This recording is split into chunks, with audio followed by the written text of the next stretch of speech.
Coaching से लेके यार की छौड़ी फरार हो गेलई।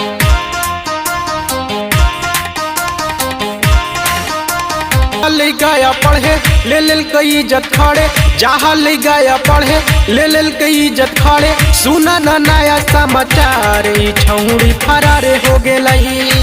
कोचिंग भेट रे रोज रोज छौड़ा से कर हालै भेट रे। काबे से पालाने पूरा हाल सब सेट रे। रोजे रोजे छौड़ा से कर हालै भेट रे। फैशन में आब हालै सबके देखाव हालै, फैशन में आब हालै सबके देखाव हालै। बाबूजी ठोका है कपारी छौड़ी फरार हो गेलई।